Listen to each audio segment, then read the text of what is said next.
Salut tout le monde et bienvenue dans une nouvelle vidéo et plus précisément un j'ai vu. Pour les nouveaux sur ma chaîne, bienvenue, et si vous ne connaissez pas le concept, c'est très simple. Je vais tout simplement vous parler des 4 derniers films que j'ai vus au cinéma, donc voilà des petites chroniques sur les sorties récentes. Comme ça, si mes critiques vous donnent envie, ça vous permet de vous aussi aller les voir puisqu'ils sont en ce moment même en salle. Donc installez-vous, allez-y, je vous laisse le temps de vous préparer votre petite tasse de thé ou de café, 1 minute 20 au micro-ondes, voilà, un petit chocolat, des petits popcorn, ce que vous voulez. Et puis c'est parti.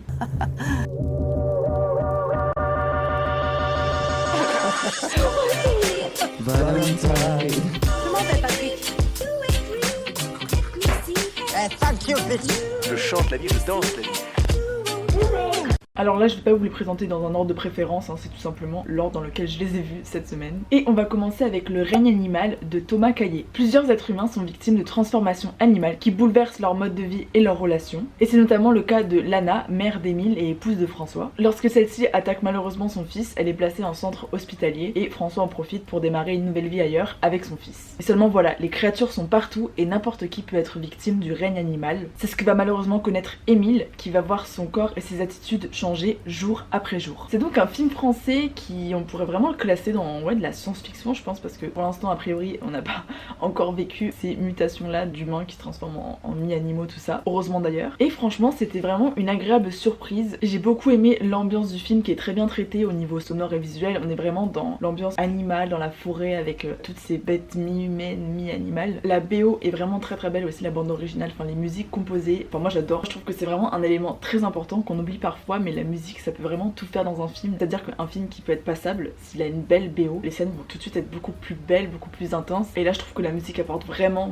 un plus au film et à l'esthétique. Concernant l'histoire, j'ai bien aimé voilà le récit de Émile et tout qui se transforme petit à petit, parce qu'en plus c'est un ado qui va dans une nouvelle ville, donc forcément il y a déjà de base l'intégration sociale avec les autres, mais en plus là il y aura aussi une transformation vis-à-vis de lui-même, donc c'est pas évident hein, d'accepter qu'on se transforme petit à petit en un animal qu'on ne maîtrise pas du tout. J'ai donc bien aimé le scénario, mais je pense qu'on aurait pu aborder d'autres thématiques ou pousser un petit peu plus les différents humains animaux qu'on rencontre au cours du film, parce que c'est vrai que du coup Émile on va le voir petit à petit se transformer et il va faire quelques connaissances avec d'autres personnes qui sont un peu comme lui, et en fait ça va vraiment être axé sur une ou deux autres personnes mais pas plus que ça. C'est vrai que bon, t'as des animaux que tu croises dans des scènes un peu d'action genre au supermarché et tout, et on n'en sait pas plus sur eux, sur leur vie, donc c'est ce que j'ai trouvé un peu dommage, mais après c'est le parti pris du scénario quoi, c'est vraiment assez intimiste, enfin on se concentre sur une personne en particulier et son histoire, à savoir Émile, mais voilà je me dis qu'il y aurait eu d'autres choses à faire, peut-être à aborder un peu plus plusieurs récits de ces personnes qui se transforment, mais dans l'ensemble on passe vraiment un très beau moment. L'esthétique est très belle, très soignée, il y a de très belles scènes dans la nature qui sont représentées. Au niveau du maquillage et du VFX, enfin les détails sur les animaux sont vraiment très beaux. Après il y a quelques scènes où j'étais un petit peu mitigée au niveau des effets spéciaux parce qu'on voit un peu que c'est pas très réaliste, mais c'est pas comme ça dans tout le film, genre il y a des scènes qui sont mieux maîtrisées que d'autres je trouve, mais dans l'ensemble je vous recommande ce film parce que je trouve qu'il est vraiment très bien réalisé, les acteurs jouent bien et c'est intéressant parce que c'est un genre de cinéma qu'on fait pas souvent en France et là il est bien fait vraiment. Puis le film raconte aussi la réaction des humains face à ces autres humains qui se transforment en animaux, et on a vraiment aussi la métaphore de l'homme qui traque un peu la moindre bête, même si celle-ci était humaine avant. C'est aussi un message sur la tolérance, la différence et le fait d'accepter ou pas cette différence chez les autres. Enfin,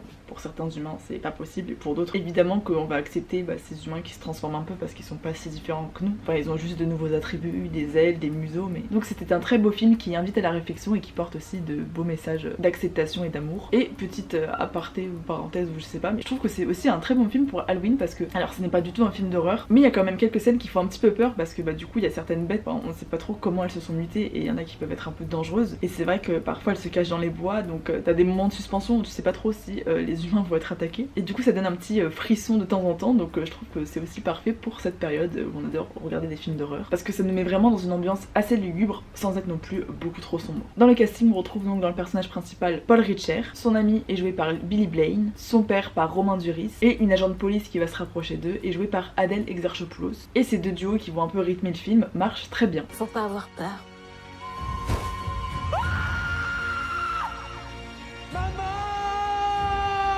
On passe maintenant au deuxième film, à savoir Killers of the Flower Moon de Martin Scorsese. Inspiré de faits réels et basé sur le livre de David Grann, le film raconte l'histoire d'Ernest Buckhart, un américain blanc qui va tomber amoureuse d'une jeune indienne, Molly, appartenant au peuple Osage, qui a fait fortune grâce à ses terres de pétrole en Oklahoma. Véritable amour ou intérêt purement financier, c'est tout l'enjeu que va développer ce film, qui ne laissera pas nos protagonistes ni leur morale indifférents, surtout quand les morts subites et suspectes d'Amérindiens se multiplient dans le village. Alors si vous connaissez un minimum le cinéma, je pense que vous connaissez Martin Scorsese, qui est un très grand réalisateur. Il a fait notamment... Voilà, donc monsieur en a... J'allais dire gros sur la patate, mais c'est pas ça l'expression. Bah, à de l'expérience, c'est quoi les expressions pour dire il y en a dans le paquet? Non. Bon, vous m'avez capté. Et il faut savoir que c'est un film qui dure 3h26. et je crois que c'est la première fois que je vois un film aussi long, parce que je pense que mon record c'est 3 heures avec Scarface et La Mélodie du Bonheur. Ah, il y a La Vie d'Adèle aussi. Bon, après réflexion, je me rends compte qu'il y a plein de films de 3 heures que j'ai déjà vus, Le Parrain, Titanic ou encore Avatar, mais très rarement au cinéma. Bref, mais 3h26 c'était vraiment le record pour moi, et c'est vrai que j'appréhendais parce que c'est au cinéma, mais en fait quelque part je me dis, je pense que c'est la meilleure condition pour regarder un film aussi long, parce que c'est bien mieux que sur un ordi chez soi, où là ça peut paraître long les 3h26, alors qu'au cinéma, bah tu le vois sur grand écran, t'es vraiment immergé dedans, si l'histoire est bien faite bien sûr, sinon ça peut être très long. Mais ça n'a vraiment pas été le cas avec ce film, et je pense que c'est déjà un premier détail qu'on peut souligner. Le cerveau humain, je pense pas qu'il est fait pour rester aussi longtemps concentré sur une même chose, et donc faut que les choses soient belles et agréables à regarder, sinon on s'ennuie vite. Et ici, avec toute son expérience, Martin Scorsese s'est vraiment appliqué à faire un film qui respire le cinéma. Au niveau de l'esthétique, vraiment c'est très très beau à voir, enfin il y a des scènes, tu te dis... c'est fait au travelling, c'est fluide, même au niveau de la reconstitution historique, on est vraiment immergé dans ce village un peu du Far West, du western, et on est aussi imprégné de la culture Osage indienne, qui est encore trop méconnue aux yeux du monde, je trouve. Enfin, c'est pas des sujets qui ont été beaucoup traités au cinéma, donc ça c'était intéressant. Et justement, il était passé à Cannes cette année, oui c'est ça, il a été présenté en mai 2023, et la presse en parlait comme quelque part entre le western, le film noir et la tragédie antique, et je trouve que ça résume très bien ce qu'est ce film, parce que c'est difficile de le ranger que dans une case, parce qu'on pourrait mettre un peu dans le policier, en même temps ouais le western, histoire d'amour et tout, enfin il y a pas mal de thèmes qui sont abordés, et c'est vrai que le film va prendre une certaine direction, il va y avoir de plus en plus de meurtres, donc il y a un moment où la police fédérale va commencer à quand même enquêter sur toutes ces disparitions, et il va peut-être y avoir des accusés ou non. Et par rapport à la bande-annonce, je trouve qu'ils nous l'ont présenté un peu comme un film un peu de genre de thriller, d'action non-stop et tout, alors qu'en vrai, bon bah sur 3h30, c'est quand même assez calme sur la longueur, il y a pas tellement de... Enfin bien sûr s'il y a de la violence tout au long du film, mais c'est plus par étapes, c'est pas genre des trucs non-stop, d'explosions, d'attentats ou quoi, non. Donc c'est vrai que des fois il peut y avoir quelques longueurs, parce qu'il y a beaucoup de dialogues en fait dans le film, ça parle pas mal. Le couple Molly-Ernest, l'oncle d'Ernest qui va avoir une grande influence sur lui, et bah les autres personnages qui font partie du village et qui auront aussi leur importance. Donc quelques petites longueurs, mais dans l'ensemble je trouve qu'on est vraiment bien embarqué dans l'histoire et que c'est assez fluide et on ne s'ennuie pas. Enfin, moi personnellement j'étais très prise par l'ambiance, par la ville, les images et tout, et je trouve que pour un film qui dure 3h30, on ne voit vraiment pas beaucoup le temps passer, et c'est très bien rythmé quoi, donc pour ça déjà chapeau. Les acteurs jouent vraiment très bien, on a Lily Gladstone qui est un peu la révélation du film. Bon elle était déjà connue avant, mais là je pense que ça va vraiment la propulser, parce qu'en plus je crois qu'elle est en lice pour les Oscars de cette année. Après il y a bien sûr Leonardo DiCaprio dans le rôle d'Ernest, et son oncle est joué par Robert De Niro. Bon voilà, si vous ne les connaissez pas, alors bienvenue dans le monde du cinéma, ce sont de très grands acteurs, et si vous les connaissez bien sûr je pense que vous avez déjà vu un de leurs films, et encore une fois on confirme leur talent ici, ils incarnent vraiment bien leur personnage, et enfin pour moi DiCaprio c'est, même s'il est un petit peu problématique au niveau personnel, je pense qu'au niveau cinéma c'est vraiment l'un des meilleurs acteurs de notre époque. Enfin moi tous les films que j'ai vu avec lui, ses rôles sont incroyables, et bref, il joue trop bien, voilà. Même s'il sort qu'avec des meufs de moins de 25 ans. Il me reste 3 ans pour le pécho. Bref, je m'égare, mais en tout cas les acteurs jouent très bien, les acteurs secondaires aussi, on est vraiment plongé dans l'ambiance. Après, ce que je peux reprocher comme petite critique, c'est que je trouve un peu dommage qu'on s'attarde sur le personnage cis homme blanc de l'histoire, alors qu'on aurait pu développer plein d'autres aspects, notamment sur le personnage de Molly. En fait j'ai beaucoup aimé la première partie du film où voilà les deux se rencontrent, et puis il commence à y avoir de la séduction, du flirt, tout ça, jusqu'à ce qu'il intègre cette culture là au Osaka et qu'il l'épouse. Mais après on tombe très vite voilà dans le truc un peu de meurtre, un peu thriller et tout, et je trouve qu'on n'est pas assez impliqué dans leur vie de famille et tout. Enfin ils commencent à avoir des enfants, mais tu sais ils pop up dans le film, et en fait on développe pas plus que ça, et on se concentre vraiment sur Ernest et pas assez sur Molly je trouve, alors qu'elle a aussi son importance dans le film. S'il y en a qui l'ont vu, il y a quand même pas mal de scènes avec elle, et elle fait partie intégrante de l'histoire, mais je trouve qu'il y aurait pu y avoir plus de scènes avec elle, ou je sais pas, où elle se confie un peu plus avec ses sœurs ou sa mère, qui sont des personnages très importants pour elle, alors que là le parti pris c'est vraiment de se concentrer sur le méchant de l'histoire, qui est donc Ernest, Ernest, enfin méchant ou pas, vous verrez bien pendant le film, mais du coup ouais, ça va se concentrer vachement sur lui et son oncle qui va pas mal le manipuler. Après c'est un aspect tout aussi intéressant et bien traité, mais c'est vrai que moi ça m'a un peu frustrée, mais ce n'est que mon avis. En tout cas je pense que si vous aimez le cinéma, si vous aimez Scorsese ou l'un de ses acteurs, bah ça vaut le coup d'aller les voir parce que l'histoire est très bien racontée, on est vraiment pris dedans. Niveau visuel, narratif, jeu d'acteur, enfin tout est vraiment très bien maîtrisé. C'est le genre de film qu'il faut voir au cinéma pour en admirer encore plus la beauté sur grand écran.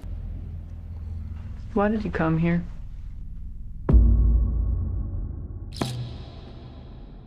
I work with my uncle. You scared of him?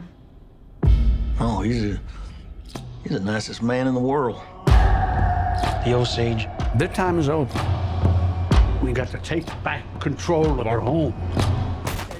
On retourne maintenant en France avec Un métier sérieux de Thomas Lilti. C'est tout simplement une chronique sociale sur la vie de professeur dans un collège, entre colère, frustration, débat, relations amoureuses et amicales, qu'on va suivre tout au long d'une année scolaire. Le début se concentre sur le nouveau professeur entrant, à savoir Benjamin, mais au fur et à mesure on va aussi connaître peu à peu les autres professeurs, leur vie professionnelle mais aussi familiale, et comment ils vont tous plus ou moins vivre ensemble. On retrouve parmi les professeurs beaucoup de têtes d'affiche quand même, parce qu'on a François Cluzet, Vincent Lacoste, Adèle Exarchopoulos, William Labiguil ou encore Louise Bourgoin, donc des acteurs quand même confirmés, renommés, dont on sait le talent si on aime le cinéma français et qu'on a vu pas mal de films des dernières années. Alors le film est sympa, plutôt bien filmé, et sur ça il y a rien à redire. Il est bien rythmé dans la narration et je pense qu'il est assez juste vis-à-vis des rapports entre élèves, professeurs et de ce que les professeurs aussi peuvent ressentir. Je sais pas si on pourrait le placer dans le comédie dramatique parce qu'en vrai oui, il y a pas mal de scènes assez drôles, mais aussi il y a des scènes un peu plus touchantes, un peu plus dures, donc c'est un petit mélange d'émotions. Mais ce qui m'a manqué, c'est qu'en fait je trouve qu'il y a beaucoup trop de personnages parmi les professeurs et qui ne sont pas assez du tout développés. En fait je trouve que tous les personnages ont leur charisme, ont leur histoire, tout ça, ils ont l'air sympas et touchants et on a envie d'en savoir plus sur eux, mais en fait on va nous mettre des fragments de vie de l'un et de l'autre qui vont durer 5-10 minutes avec des scènes quand même assez importantes. On a par exemple des jeunes profs qui sont un peu en froid avec leurs parents, d'autres profs qui sont au contraire parents à leur tour, dont les ados sont en pleine crise d'ado donc c'est compliqué à gérer, certains qui se remettent en question, qui ont un peu la crise de la quarantaine, de la cinquantaine sur leur métier, leur vision de la vie. Donc c'est chouette d'avoir ce mélange de personnages, mais c'est vrai qu'il y a des scènes qui sont traitées et en fait qui vont pas plus loin dans voilà, le développement, la complexité de la situation et comment on arrive au dénouement. Enfin ça ouais, j'ai trouvé ça assez dommage parce que je pense à mon avis qu'ils ont mis trop de professeurs, bon ce qui crée une ambiance assez sympa, on est presque en colonie avec eux, mais du coup on aborde un peu la vie de chacun, mais on reste très en surface quoi, et c'est ça qui est dommage et assez frustrant je trouve dans le film, ce qui fait qu'on passe un bon moment mais il nous manque un petit quelque chose, je trouve personnellement. En tout cas si vous aimez les films dans le milieu scolaire et voilà toutes ces situations entre profs et élèves, ça reste intéressant à regarder, mais pour moi il y a un truc qui est pas assez présent, tu vois. Je trouve que par exemple du même réalisateur qui est beaucoup mieux maîtrisé, c'est Première année avec pareil Vincent Lacoste et William Lebguil qui était vraiment excellent pour le coup. Enfin moi je l'avais vu au cinéma avec ma mère, j'avais adoré parce que là voilà on se concentre vraiment sur deux personnages, on approfondit bien plus leur relation, leur histoire personnelle, amoureuse, tout ça. Donc voilà, à mon goût il n'est pas aussi réussi malheureusement que son précédent film, mais ça reste quand même agréable à voir et on passe un bon moment. Pardon, j'aime pas trop critiquer les films, il faut quand même que je leur redonne un peu de gloire à la fin. Pas tout fin de temps. Allez vous asseoir. Arrête, tu descends. Qu'est-ce qui se passe ici? Qu'est-ce qui se passe? Y a un problème? Non, non, on gère, c'est bon. Vous devez respecter le surveillant comme on respecte un enseignant. Est-ce que c'est clair? C'est pas un surveillant, monsieur. Je suis le nouveau professeur de mathématiques. Et enfin, on continue toujours dans les films français avec Une année difficile, le dernier film de Eric Toledano et Olivier Nakache. Bon, ces deux réals, on ne les présente plus, hein. Ils ont fait vraiment de très bons films français, notamment Intouchable qui les a propulsés au rang mondial. Ils ont fait Samba, Le sens de la fête, Hors normes, donc des comédies sociales qu'ils maîtrisent à la perfection, je trouve. Et dans ce dernier film, on va suivre Albert et Bruno qui n'ont pas vraiment de point commun, à part leur énorme dette auprès de l'État. Par un concours de circonstances, leurs routes vont finir par se croiser jusqu'à rejoindre une association militante pour le climat et contre le capitalisme. Et s'ils restent d'abord car ils sont sous le charme de la militante Valentine, ils vont aussi découvrir une autre manière de penser et de vivre, et surtout de multiples façons d'agir pour sauver la planète, tant qu'il en est encore temps. Je l'ai vu hier soir donc il est tout frais dans ma tête. Franchement j'ai passé vraiment un très bon moment parce que le film est très bien dosé au niveau humour. Je trouve qu'il y a vraiment plein de répliques qui sont excellentes et de scènes aussi. J'ai beaucoup rigolé dans le film et j'étais pas la seule donc je pense que ouais c'est un avis un peu unanime. Alors j'ai eu un peu peur parce que par moments je trouve que les personnages personnages étaient un peu clichés, surtout celui de la militante Valentine. Enfin en fait il y a des trucs qui passent, d'autres qui sont gros, et des fois t'as carrément des situations qui sont trop en contraste avec le personnage. Donc il y a quelques aspects où j'étais un peu mitigée parce que j'avais peur que ça tombe dans la caricature, mais on est quand même resté sur un scénario plutôt réaliste, même si c'est parfois un peu gros. Comme c'est une comédie, ça passe. De manière générale, j'ai vraiment beaucoup aimé, on passe un beau moment, on rigole beaucoup, et en même temps ça fait quand même passer un message de voilà, il est temps d'agir pour la planète quand les politiques ne font rien, ce qui est vraiment le cas en ce moment en fait. Parce que voilà, on a beau parfois se moquer des actes militants, on verse de la peinture sur des œuvres d'art, ça sert à quoi? Mais au final ces gens ont raison parce que c'est en faisant des actions chocs qu'on parle d'eux, et du coup ça permet de visibiliser leur cause. Et c'est vraiment tout ce qui est représenté dans le film à travers cette association, voilà, qui va lutter pour le climat et face à l'inaction politique. Après c'est vrai que si c'est un truc qui nous concerne pas du tout, je sais pas si ça va nous plaire, mais moi comme c'est quelque chose qui m'intéresse et me touche, je me suis un peu reconnue dans ces personnages là. Je me dis qu'à tout moment dans 10 ans, si j'ai un boulot stable et du temps à côté, j'aimerais trop m'engager dans ce genre de truc. Je vais finir en garde à vue, youhou. Mais c'est vrai que voilà, c'est un sujet qui me touche et qui me tient à cœur, donc ça m'a plu. Après si vraiment on est en dehors de tout ça, bon bah déjà qu'est-ce que vous foutez en fait? Soyez un peu plus militant pour la planète s'il vous plaît. Et ensuite bah, allez voir du coup ce genre de film, peut-être que ça permet de réfléchir à tout ça. Enfin oui, je pense qu'il y a quand même une certaine réflexion qui est apportée au travers et qui donne envie de militer avec eux en fait. Enfin moi j'avais un peu envie de les rejoindre au travers du film, surtout que c'est vraiment une bonne ambiance. Enfin on se concentre sur les trois personnages donc qui sont joués par Jonathan Cohen, Pio Marmaille et Noémie Merlan, et ça fonctionne très bien. Moi je trouve que enfin toutes les scènes qui m'ont fait le plus rire c'est avec Jonathan Cohen, donc je sais pas si c'est lui en lui-même ou son personnage, mais il a une manière de dire ses répliques et de jouer ses personnages qui font que ça marche trop bien. Vous savez, il a un peu ce côté un peu insolent et en même temps baba cool, et je sais pas, il y a un contraste qui fait que c'est trop drôle à chaque fois. Mais c'est quand même aussi au niveau de l'écriture, enfin je trouve que c'est vraiment très bien fait. Et donc il y a eux qui sont les trois acteurs principaux, où il y a une belle complicité, ça marche bien, mais il y a aussi plein de petits personnages secondaires qui enrichissent l'histoire et apportent vraiment un plus à toutes ces relations. Donc j'ai vraiment beaucoup aimé, je vous recommande grandement ce film parce qu'on passe un très bon moment de divertissement tout en ayant un petit peu un message politique qui est quand même glissé dans le film, sans oublier bien sûr la touche d'histoire d'amour parce qu'on reste dans une comédie française, donc il faut de l'amour, c'est important, surtout en ces temps. Peut-être que vous êtes simplement venu boire une bière gratuite. Nous, on est vraiment venus pour parler justice sociale avec mon copain là. Excuse-moi, tu peux me mettre 2 bières s'il te plaît? C'est prix libre, tu choisis entre 0 et 5 euros. Je vais te donner 0. J'aimerais créer une équipe forte pour une série d'actions beaucoup plus musclées. Pourquoi t'as remis ton t-shirt? De toute façon, toi aussi, tu le gardes, non?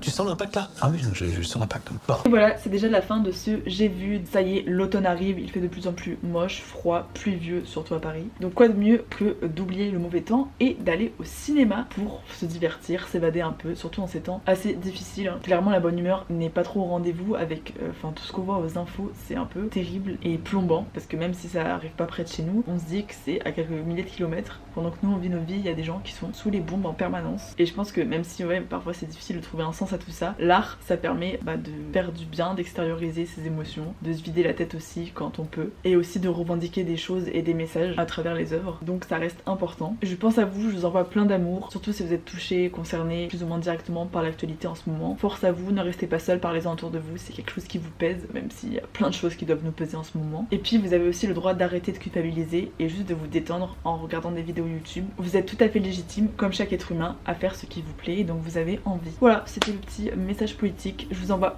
plein d'amour, profitez bien de vos vacances pour ceux qui en ont, et puis pour les autres je vous envoie toute ma force à travers mes biceps. Je vous fais plein de bisous et je vous dis à très vite sur YouTube, prenez soin de vous.